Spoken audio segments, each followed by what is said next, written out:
PM Wong will deliver the 2026 budget statement on February 12th. And like how each year, we might plan out how we intend to earn, spend and save for our own households, the government kinda does something similar for Singapore, but on a much larger scale. And just like how the government consults the public for their view and ideas to help shape the budget, we are gonna do something a little bit similar by asking, why should Singaporeans care about the budget?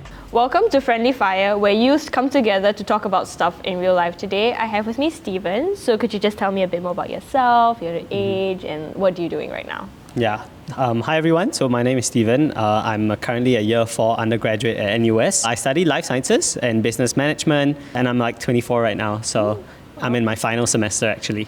So you're gonna be heading out into the working world really soon. Yeah, absolutely. Last few months and then I'll be out there. Okay, I'm gonna dive into the real hard-hitting questions. Do you remember the first time you were aware of budget in general? Wow, that feels like I'm just getting bored, man. I don't know. I think probably, my family kind of has a culture where we, at least my parents, they tend to like play some of the national events on TV. Honestly, when you first mentioned budget, I was thinking, oh, is it the one where they speak at the IT College West and then they have a big venue? Then I realized that was National Day rally. Yeah, so I think really I only started paying attention to budget sometime in JC, to be very honest, because and I think when I was speaking to some of my friends about the budget as well, a lot of them kind of said the same thing. It's very practical for a general paper, for their essays.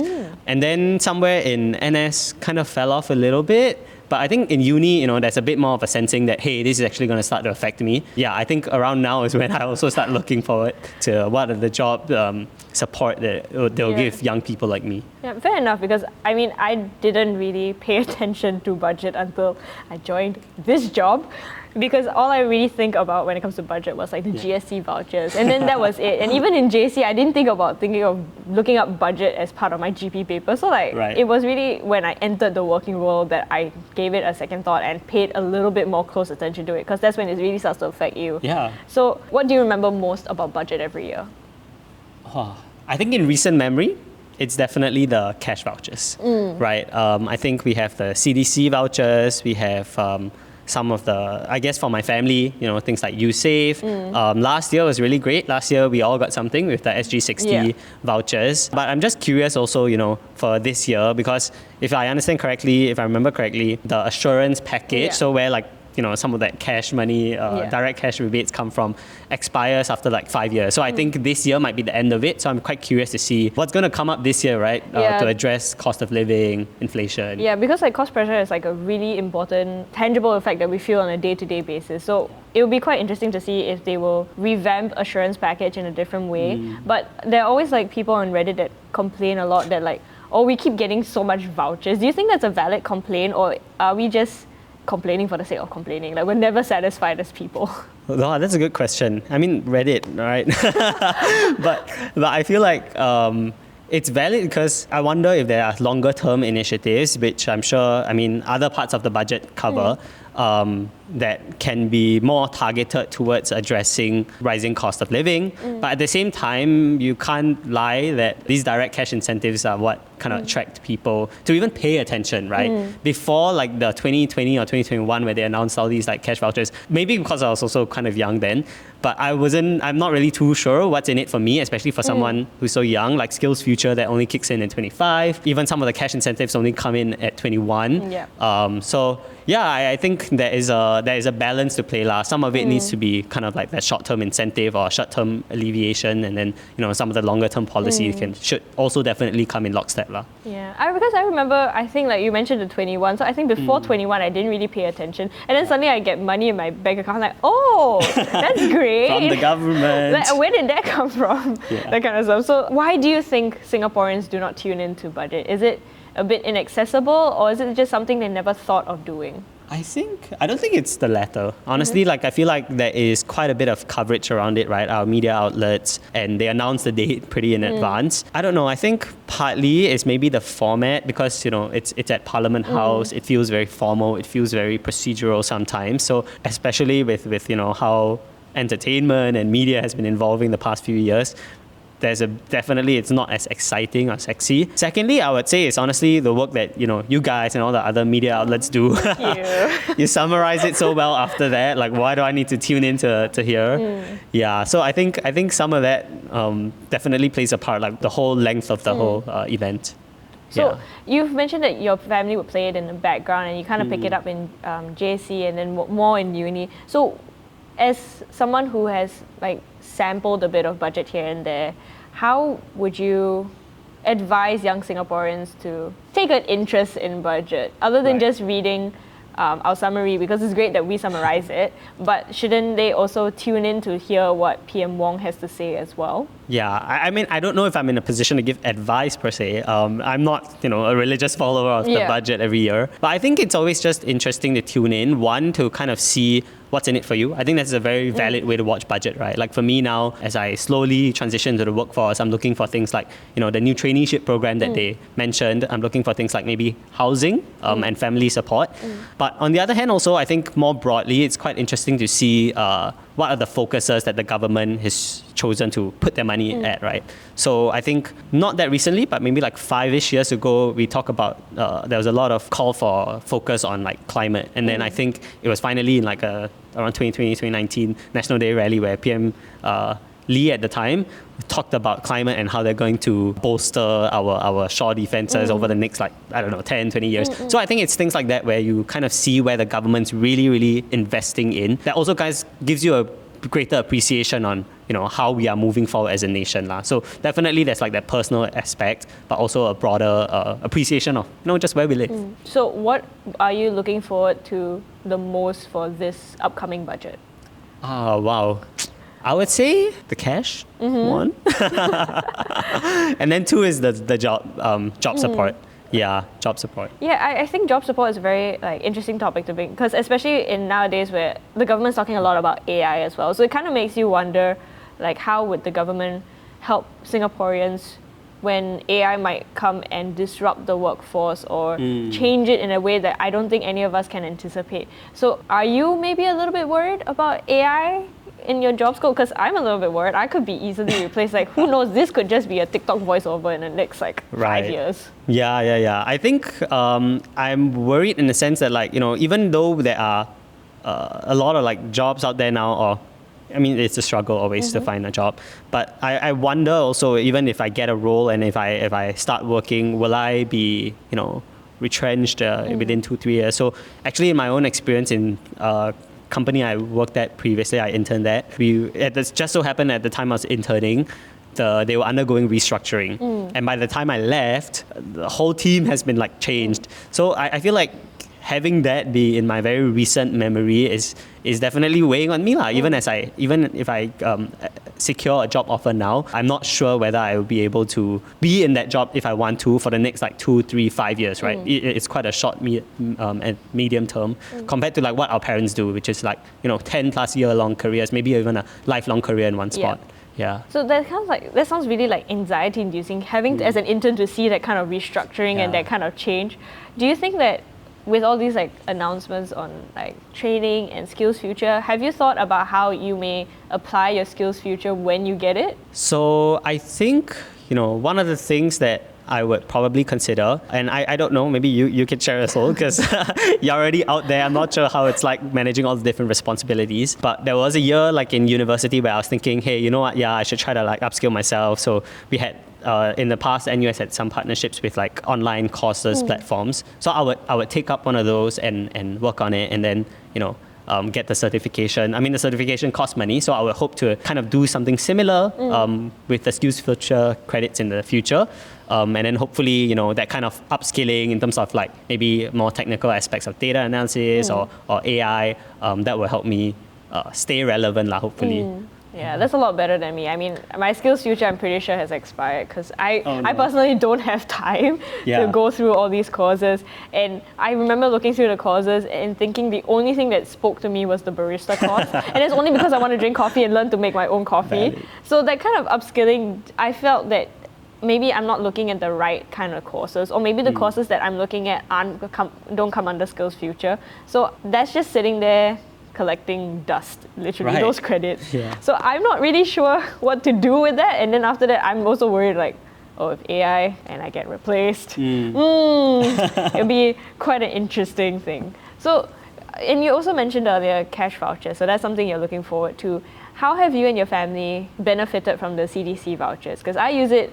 I love going to hawker centers sometimes. It's like so great. So I love using that for buying like my favorite food. And then like the supermarket vouchers has also come in really helpful. But how have your family used it? Have you guys pooled it together? Have you guys also used it to, buy a Nintendo Switch or something? That's something new that I just heard from like talking to my friends. Seriously? Yeah, I didn't know that you can do that. I bought my Pokemon using the CDC supermarket vouchers from NTUC. They sell those? Yeah, they sell Nintendo Switches now. I don't know. I think for me, and at least my immediate like close circle of friends, we use it just kind of normally, when sometimes when I go to buy groceries for my family, then I'm like, I don't want to spend my own money. It's like that kind of mental accounting trick, right? Where you think like, oh, it's free. And then sometimes when I'm feeling broke, then, I use my CDC vouchers a little bit more just to make it feel like I'm not spending my money. Yeah, no, I get what you mean, but we all benefit. Yeah. Other than like jobs, and you mentioned housing as well. So what kind of housing measures would you like to hear? Because the big thing that happened a couple of years ago or last year was that whole age for singles to purchase a HDB house. So what are your thoughts on that? Do you think that the age would get lowered? Should the age get lowered? Or what kind of other housing measures would you like to see? This is tough, man. I don't, definitely I don't speak for everyone. Yeah. But I think I was just thinking like, this more broadly, right? Like obviously for myself, in the next 5-10 years, hopefully I see myself getting married and settling down. And I think there should definitely be that same kind of options for singles.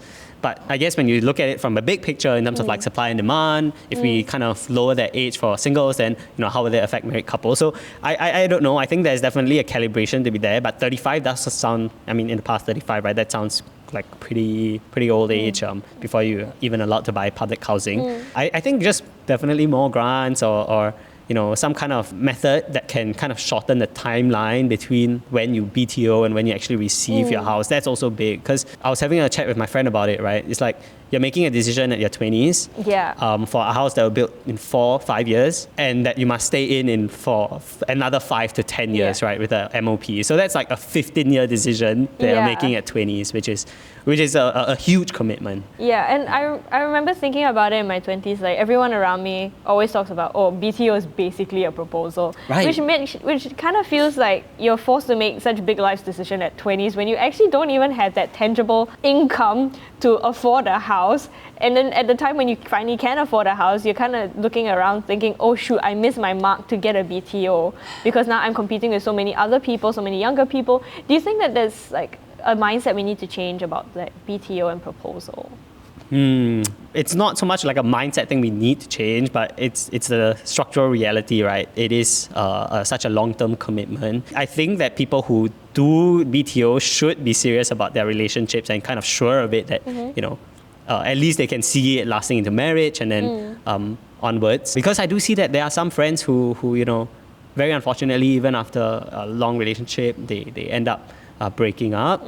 And then the whole issue with the BTO down payment, all that just kind of like goes to waste. Yeah. So I don't know. On the one hand, it's like, how do we reduce these things from happening? And then we can talk about like, total fertility rate and like what measures there are to kind of encourage that kind of bonding. But at the same time, I wonder if on the housing side, there's anything that can be done to shorten the waiting time. Yeah. For total fertility rate, the government does like give like baby bonuses and all that kind of measures to help promote families and get young Singaporeans to want to start families again and giving a lot of benefits. But I think maybe that's one area I remember I felt the government may want to focus on is leave, like childcare leave, parental leave, like giving a bit more equal leave to father and mother, that kind of stuff. So is that something that you also like pay attention to when you think about budget? Do you think about how budget affects your life even in the long run, like beyond just like cash benefits and like job, because that's something that's happening up for you like immediately actually, like I'm pretty sure like you're going to go into the workforce very, very soon.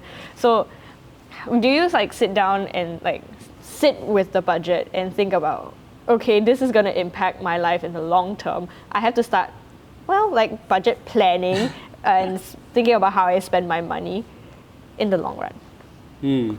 I think definitely there's I think I don't really like, sit with it and like think about it too deeply on that level. But I do wonder, and I'm very curious, right, what the government's policies are going to be like moving forward to kind of address this total fertility rate. So one thing that I think of is definitely South Korea, which has one of the world's lowest at one point in time in terms of TFR, and they also kind of try to roll out a lot of different policies. So one of the interesting things that I read was like free education for like young kids, or like parental pay. So like while your kids are young, you get just, let's say, $1,000 for each kid that you have, 0 to 1 years old, that kind of thing. So I wonder if these type of cash incentives will also kind of help to boost that period, right, of wanting to have children, because obviously there is a biological clock per se, and I think that kind of weighs in on at least myself or my friends' minds, right, that even though we want to kind of resist this Singaporean path of like, graduate, get a job, start a family, buy a house, but there is still that kind of pressure that like, hey, the later you do it, the more at risk you'll be.